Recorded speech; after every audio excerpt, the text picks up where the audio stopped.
ഇത് കാർഷിക രംഗത്ത് പുതുപരീക്ഷണങ്ങൾ നടത്തി വിജയം കൈവരിച്ച തണ്ടിലം മച്ചിങ്ങൽ സ്വദേശി ദിലീപ് കുമാർ.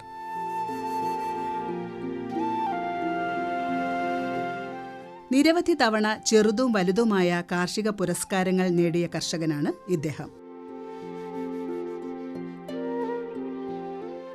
വിവിധ വാഴയിനങ്ങളും വെണ്ട, വഴുതന, പയർ, ചീനമുളക്, തക്കാളി, കത്തിരിക്ക തുടങ്ങി ഒട്ടുമിക്ക പച്ചക്കറി ഇനങ്ങളും ചേന, കൂർക്ക, ചെറുകിഴങ്ങ്, മരച്ചീനി തുടങ്ങിയ കിഴങ്ങിനങ്ങളും ദിലീപ് കുമാർ ഉൽപ്പാദിപ്പിക്കുന്നുണ്ട്.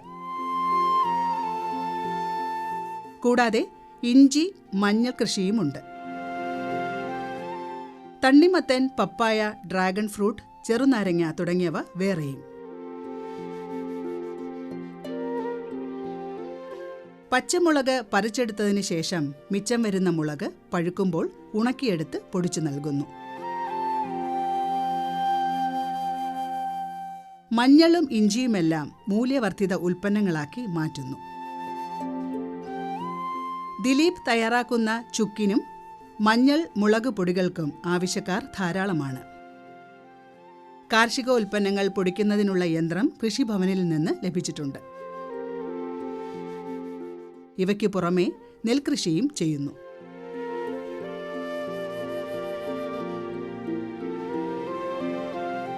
മൂന്ന് പതിറ്റാണ്ട് മുമ്പ് വയനാട്ടിലെ കൽപ്പറ്റയിലുള്ള വെണ്ണിയോട് ഗ്രാമത്തിലെ കർഷക കുടുംബത്തിൽ നിന്നാണ് യുവാവായ ദിലീപ് കുമാർ തൊഴിൽ തേടി തൃശൂരിലെ കേച്ചേരി കൈപ്പറമ്പിലെത്തിയത്.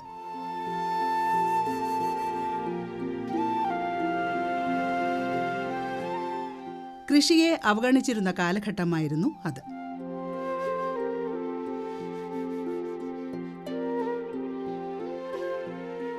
വയനാട്ടിൽ ദിലീപിന്റെ വീട്ടിലെല്ലാവരും കൃഷിക്കാരാണ്.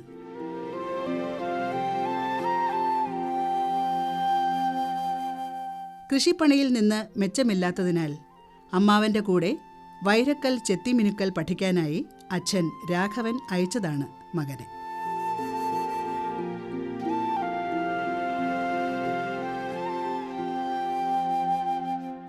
വൈരക്കല്ലിന്റെ മിനുക്കുപണി പഠിക്കാനെത്തിയ ദിലീപ് വെറും 6 മാസം കൊണ്ട് ആ പണി മതിയാക്കി.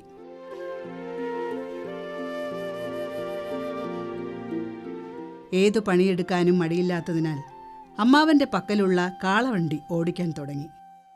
വയനാട്ടിൽ കാളവണ്ടിയില്ല. വിമാനം കൊണ്ടു നടക്കുന്നതുപോലെ കാളവണ്ടി ഓടിച്ചു.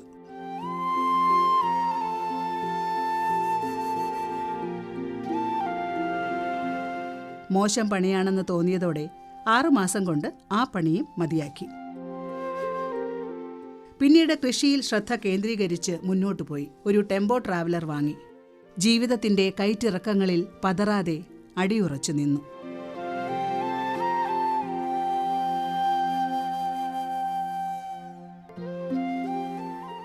കൃഷി വിട്ട് തൃശൂരിൽ പണി തേടി ഇറങ്ങിയെങ്കിലും വിധി വൈപരീത്യം കൊണ്ട് കൃഷിയിലേക്ക് തന്നെ ഇറങ്ങേണ്ടി വരികയും അതിൽ വെന്നിക്കൊടി പാറിക്കുകയും ചെയ്ത കർഷകനാണ് ദിലീപ്. ഞങ്ങൾ വയനാട്ടിൽ തന്നെ കൃഷിയിലാണ് ഞങ്ങളുടെ കുടുംബം മൊത്തത്തിൽ ഉണ്ടായിരുന്നത്. അപ്പോൾ അവിടെ നിന്ന് കൃഷി മടുത്തിട്ട് ഞാൻ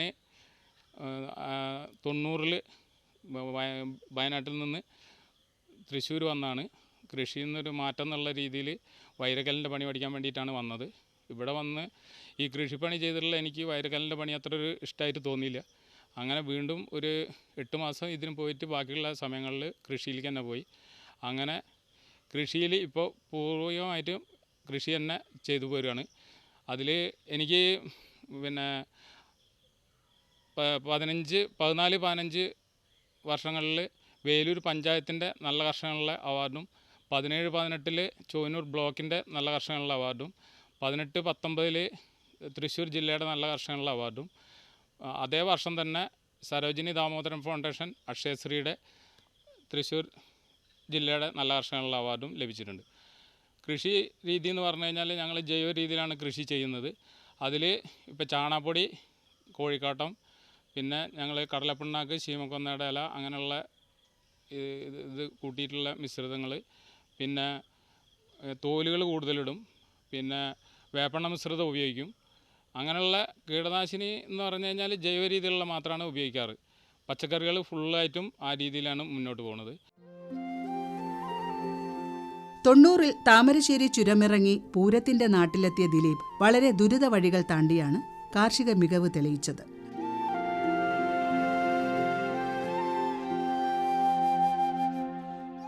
2014-15 വേലൂർ പഞ്ചായത്തിന്റെയും 2016-17 ചൊവ്വന്നൂർ ബ്ലോക്കിന്റെയും മികച്ച കർഷകനുള്ള അംഗീകാരം തേടിയെത്തി. 30 ആണ്ട് മുൻപാണ് തണ്ടില്ലത്ത് പല ഭാഗങ്ങളിലായി പാട്ടഭൂമിയിൽ പച്ചക്കറി കൃഷി തുടങ്ങിയത്.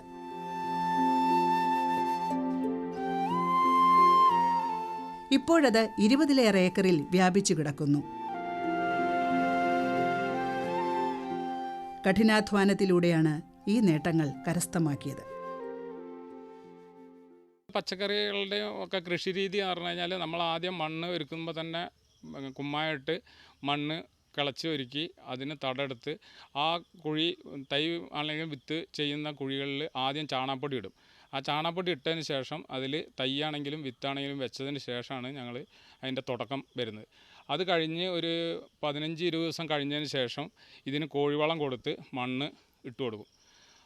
അങ്ങനെയാണ് കൃഷി രീതികൾ വരുന്നത്. പിന്നെ വീട്ടിൽ മണ്ണര കമ്പോസ്റ്റ് ചെയ്തിട്ടുണ്ട്.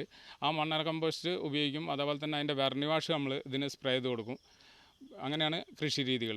പിന്നെ വിപണനം എന്ന് പറഞ്ഞു കഴിഞ്ഞാൽ ഇവിടെ കൃഷിഭവൻ്റെ എക്കോ ഷോപ്പുകൾ, പിന്നെ ആഴ്ച ചന്തകൾ, പിന്നെ ആൾക്കാർ വീടുകളിൽ വന്ന് ഓർഡർ അനുസരിച്ച് മേടിക്കാറുണ്ട്. അങ്ങനെ ആ രീതിയിലാണ് വിപണനം.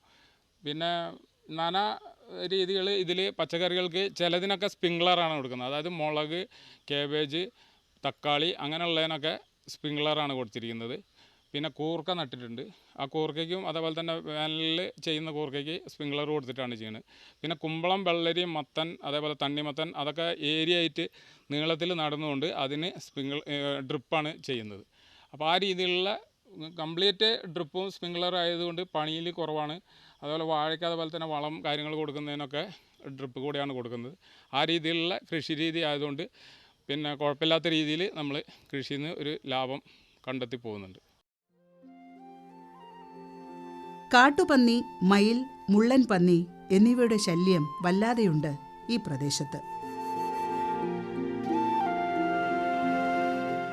കുപ്പികൾ നിരനിരയായി കെട്ടിത്തൂക്കിയാണ് ഈ പ്രശ്നം പരിഹരിക്കുന്നത്. കുപ്പികൾ കാറ്റിലാടുമ്പോൾ ഉണ്ടാകുന്ന ശബ്ദം കേട്ട് മയിൽ പേടിച്ചു പോകുമെന്നാണ് ദിലീപിന്റെ കണ്ടെത്തൽ.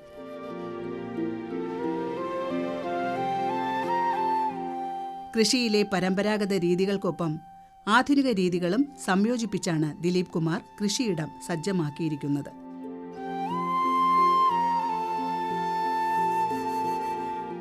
സ്വദേശമായ വയനാട്ടിൽ പാലിച്ചുവരുന്ന കാർഷിക മുറകളാണ് ദിലീപ് ഇവിടെയും അനുവർത്തിക്കുന്നത്.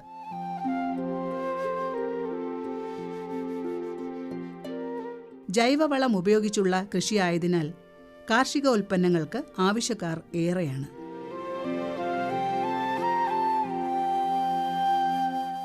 ജൈവവളവും കീടനാശിനികളുമാണ് ദിലീപ് തോട്ടത്തിൽ പ്രയോഗിക്കുന്നത്. പച്ചച്ചാണകം, ശീമക്കൊന്ന ഇല, കടലപ്പിണ്ണാക്ക് എന്നിവ ജൈവവളമാക്കുന്നു.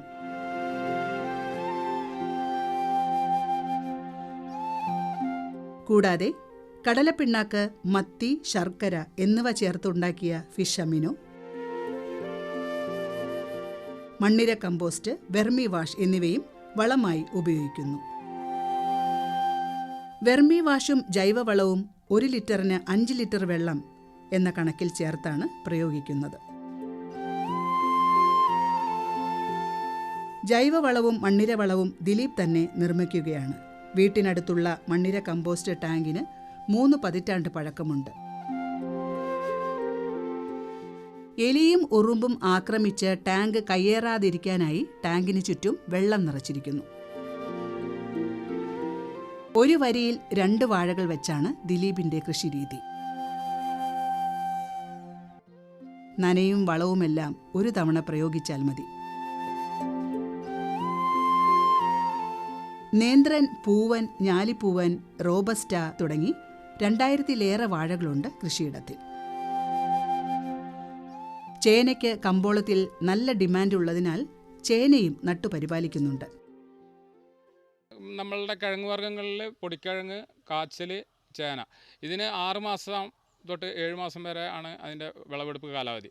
അത് നടുമ്പോൾ അതേപോലെ തന്നെ ചേന നമ്മൾ ചെറിയൊരു തടെടുത്തതിന് ശേഷം അതിൽ ചേന വെച്ചതിന് ശേഷം അതിൻ്റെ മേലെയാണ് നമ്മൾ ചാണകപ്പൊടി ഇടാറ്. സാധാരണ അടിയിൽ ഇടുന്നത് മേലെ ഇടും. അത് കാരണം എന്താ വെച്ചാൽ അതിൻ്റെ മുള വരുന്നതോടുകൂടി തന്നെ അവിടെ നിന്നാണ് വേര് ഉത്ഭവിച്ച് വരുന്നത്. അപ്പോൾ അവിടെ തന്നെ ചാണകപ്പൊടി കിട്ടുമ്പോൾ അതിന് ഒരു നമ്മളിപ്പോൾ ഭക്ഷണം കഴിക്കുന്ന പോലെ അതിന് തുടക്കത്തിലെ ഭക്ഷണം കിട്ടുന്ന രീതിയിൽ ആ വളം കിട്ടുന്നതുകൊണ്ട് ചേന പെട്ടെന്ന് പൊന്തി വരും. അതിന് ഒരു സംരക്ഷണ വലയായിട്ട്, അതായത് നമ്മൾ ഒരു ഏപ്രിൽ അതേപോലെ മെയ് മാസങ്ങളിലാണ് ഇത് നടുക. ആ നടുന്ന സമയത്ത് അതിന് ഒരു നനവ് പിടിച്ചു നിർത്താനുള്ള കഴിവ് ചാണകപ്പൊടിക്കുണ്ട്. അതുകൊണ്ട് നമ്മൾ കിഴങ്ങ് വർഗ്ഗങ്ങൾക്ക് 90% ചാണകപ്പൊടി ഉപയോഗിക്കാറുണ്ട്. അത് കഴിഞ്ഞിട്ട് പിന്നെ അതിനൊരു കോഴിക്കാട്ട ഇട്ടിട്ട് ഇതേപോലെ മണ്ണ് കൂട്ടി കൊടുത്തു കഴിഞ്ഞാൽ അതിൻ്റെ പണി കഴിഞ്ഞു. പിന്നെ അതിന് കാച്ചിൽ, പൊടിക്കിഴങ്ങ് അങ്ങനെയുള്ളതിന് ഒരു വള്ളി കെട്ടി കൊടുക്കും. അതിന്മേലേക്ക് അത് കയറിക്കോളും. ആ രീതിയിലാണ് അതിൻ്റെ കൃഷി രീതി. വിപണനം എന്ന് പറഞ്ഞു കഴിഞ്ഞാൽ ഇപ്പോൾ ചേനയൊക്കെ നമ്മൾ ഓണത്തിന് പറിക്കാനുള്ളത് ജനുവരിയിൽ ചെയ്യും. അത് ഓണത്തിന് പറിക്കാനുള്ളത് കുറച്ച് വാഴ നനച്ച് ചെയ്യും. അത് ഇക്കൊല്ലം ഒരു 700 കിലോത്തോളം നമ്മൾ ചേന വിറ്റിരുന്നു ഓണത്തിൻ്റെ സമയത്ത്. ഇപ്പോൾ കാണുന്ന ചേന ഡിസംബറിൽ പറിക്കാനുള്ളതാണ്. അത് ചേനയായിട്ട് നടാനുള്ള ആ ചേനയാണ്. അപ്പോൾ ആ രീതിയിലാണ് വിപണനം എന്ന് പറഞ്ഞു കഴിഞ്ഞാൽ നമ്മൾ കിഴങ്ങ് വർഗ്ഗങ്ങളൊക്കെ അതിനനുസരിച്ച് കടകളിലും അതേപോലെ ഈ ഷോപ്പുകളിലും അങ്ങനെ തന്നെയാണ് കൊടുക്കാറ്. പിന്നെ വിത്തിന് കൊടുക്കാറുണ്ട്. പിന്നെ വീട്ടിൽ ഞാൻ തൈകൾ ഉൽപ്പാദിപ്പിച്ചിട്ട് വിപണനം ചെയ്യാറുണ്ട്. ഒരു റെയിൻ ഷട്ടർ കൃഷി വകുപ്പ് എനിക്ക് തന്നിട്ടുണ്ട്. അത് ഉപയോഗിച്ച് നമ്മൾ അത് ചെയ്യാറുണ്ട്. വിശാലമായ കൃഷിഭൂമിയിൽ ഡ്രിപ്പ് ഇറിഗേഷനും സ്പ്രിംഗ്ലറും ഉപയോഗിക്കുന്നുണ്ട്. പച്ചക്കറികൾക്ക് സ്പ്രിംഗ്ലറും വാഴകൾക്ക് ഡ്രിപ്പ് ഇറിഗേഷനുമാണ് പൊതുവെ അവലംബിക്കുന്നത്. മത്തനും കുമ്പളവും തണ്ണിമത്തനും സമൃദ്ധിയായി വിളയുന്നതും ഈ വെള്ളവും വളവും കൊണ്ട് തന്നെ.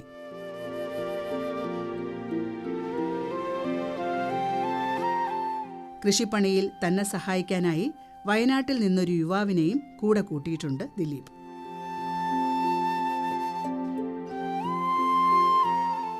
വേലിയിലാണ് പാവൽ കൃഷി.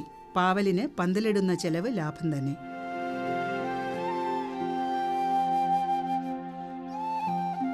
അരയേക്കർ സ്ഥലത്ത് ഓണത്തിനുള്ള ചെണ്ടുമല്ലി കൃഷി ലാഭകരമായി നടപ്പാക്കിയിട്ടുണ്ട് ഈ കർഷകൻ.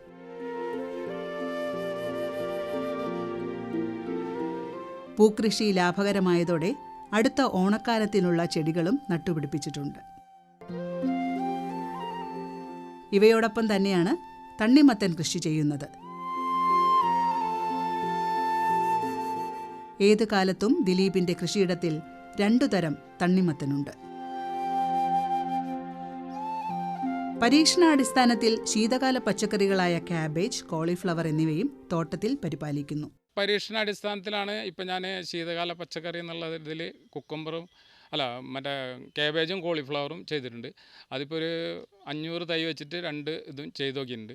അപ്പോൾ അത് ഈ സമയത്താണ് ചെയ്യുക. അപ്പോൾ അത് ചെയ്ത് ഇതിന് കൂടുതൽ ചൂട് പറ്റില്ല. അതുകൊണ്ടാണ് ഈ തണുപ്പ് സമയങ്ങളിൽ ചെയ്യുന്നത്. അപ്പോൾ അതിനിപ്പോൾ നമ്മൾ സ്പ്രിംഗ്ലർ സെറ്റ് ചെയ്തിട്ടുള്ളത്, അതായത് ഇടവിട്ടിട്ട് സ്പ്രിംഗ്ലർ നനച്ചു കൊടുക്കാൻ വേണ്ടിയിട്ട്. അപ്പോൾ അതിൻ്റെ പ്രത്യേക ഇതിൽ ചെയ്ത് നോക്കണതാണ് ഇപ്പോൾ ഞാനത്. കൂടുതലായിട്ട് ചെയ്തില്ല. അപ്പോൾ അത് വിജയം കാണുകയാണെങ്കിൽ അതിലേക്ക് തുടർന്ന് പോകണം എന്നുള്ളൊരു ആഗ്രഹമുണ്ട്. അതുപോലെ തന്നെ ഇപ്പോൾ തണ്ണിമത്തനെ ഞാനൊരു പരീക്ഷണാടിസ്ഥാനത്തിൽ ഇപ്പോൾ ചെയ്തിട്ടുണ്ട്. അതായത് ഓണത്തിൻ്റെ ഒരു 15 ദിവസം മുമ്പേ ഒരു 1000 തൈ നട്ടിട്ടുണ്ട്. ആ നട്ടത് ഇപ്പോൾ നല്ല രീതിയിലുള്ള വിപണനം സാധ്യത കണ്ട്, അതായത് നല്ല രീതിയിൽ ഉണ്ടായിട്ടുണ്ട്. വീട്ടുമുറ്റത്ത് പോളി ഹൗസിൽ നിത്യവഴുതന, കുമ്പളങ്ങ എന്നിവ വിളയുന്നു. ദിലീപ് കുമാർ സ്വന്തമായി നിർമ്മിച്ച നനരീതിയാണ് ഇവിടെ പ്രാവർത്തികമാക്കുന്നത്. സ്വിച്ചിട്ടാൽ മിസ്റ്റ് രൂപം കൊള്ളുന്ന ഗ്രീൻ ഹൗസിൽ സദാ കുളിർമ ലഭിക്കും. വേലൂർ കൃഷിഭവന്റെ സഹായത്താൽ മഴമറയും ലഭിച്ചിട്ടുണ്ട്. കേരള കാർഷിക സർവകലാശാലയുടെ ജൈവശ്രീ പദ്ധതിയിൽ വൃക്ഷത്തൈ ഉൽപ്പാദനത്തിലൂടെ നല്ല ഇനം തെങ്ങിൻ തൈകൾ ഉൽപ്പാദിപ്പിച്ച് നൽകുന്നുണ്ട്. വീട്ടിലൊരു റെയിൻ ഷട്ടർ ഉണ്ട്, കൃഷി വകുപ്പിൻ്റെ ഇതിൽ കിട്ടിയിട്ടുള്ളത്. ആ റെയിൻ ഷട്ടറിൽ നമ്മൾ നമ്മുടെ ആവശ്യങ്ങളുള്ള തൈകൾ ഉൽപ്പാദിപ്പിക്കുന്നുണ്ട്. പിന്നെ അതിൽ കൃഷി ചെയ്യുന്നുണ്ട്. പിന്നെ നല്ല ഐറ്റംസ് പച്ചക്കറികളുടെയൊക്കെ തൈകൾ മറ്റുള്ള കർഷകർക്ക് കൊടുത്ത് സഹായിക്കുന്നുണ്ട്. പിന്നെ റെയിൻ ഷട്ടറിൽ ഇപ്പോൾ ഒരു 6-7 വർഷമായി ഞാൻ സ്ഥിരമായിട്ട് അതിൽ കൃഷി ചെയ്യുന്നുണ്ട്. വർഷകാലങ്ങളിൽ അതിൽ കൃഷി ചെയ്യാൻ പറ്റുന്നതുകൊണ്ട് കീടങ്ങളുടെ ശല്യം കുറവാണ്. അപ്പോൾ ആ രീതിയിൽ അതൊക്കെ ഒരു വലിയ കർഷകനെ സംബന്ധിച്ച് നല്ലൊരു സഹായമാണ്. 6 ഏക്കറിൽ നെൽകൃഷിയുണ്ട്.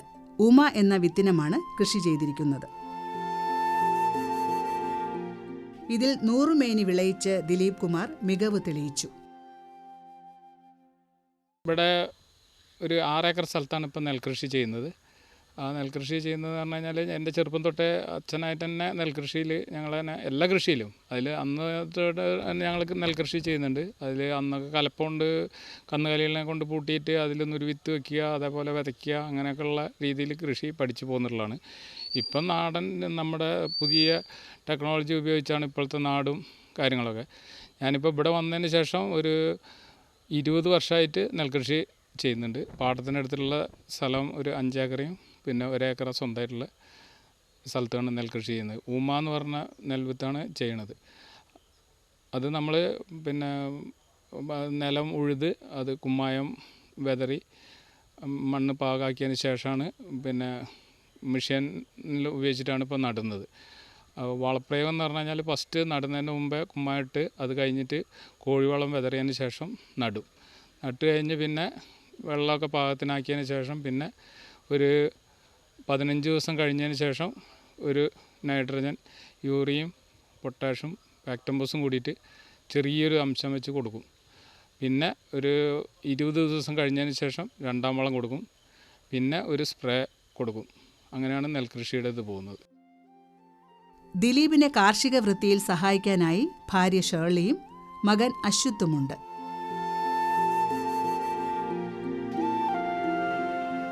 മകനും അച്ഛൻ്റെ പാത പിന്തുടർന്ന് കാർഷിക മേഖലയിലേക്ക് ഇറങ്ങാനുള്ള തയ്യാറെടുപ്പിലാണ്.